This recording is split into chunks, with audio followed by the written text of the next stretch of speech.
तनी जाना हो राजा पूर्व नगरी, तनी जाना हो राजा पूर्व नगरी, तनी जाना हो राजा।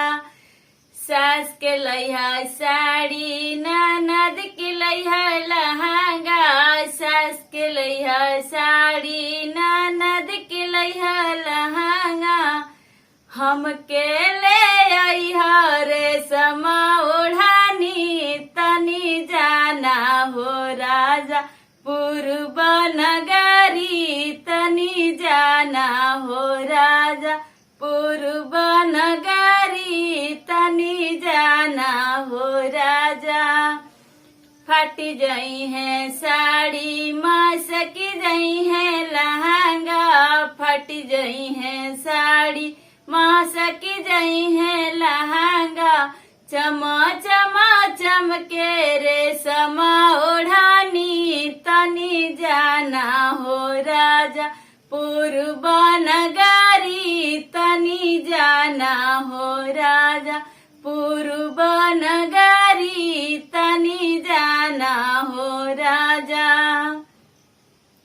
सास के लैहा लाडू ननद के लैहा पेड़ा, सास के लैहा लाडू ननद के लैहा पेड़ा, हमके ले अइहा मलाई बर्फी, तनी जाना हो राजा पूर्व नगरी, तनी जाना हो राजा पूर्व नगरी, तनी जाना हो राजा।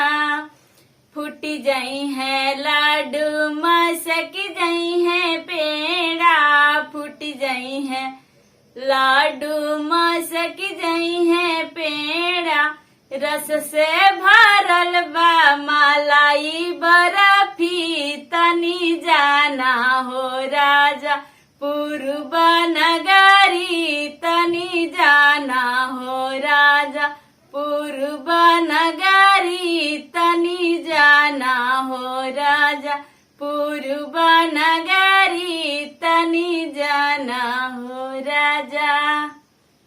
तो कमेंट करके बताइएगा कि मेरा गीत कैसा लगा। यदि मेरे चैनल पे नया है तो प्लीज चैनल को सब्सक्राइब करके सपोर्ट कीजिए, ये आपका चैनल है।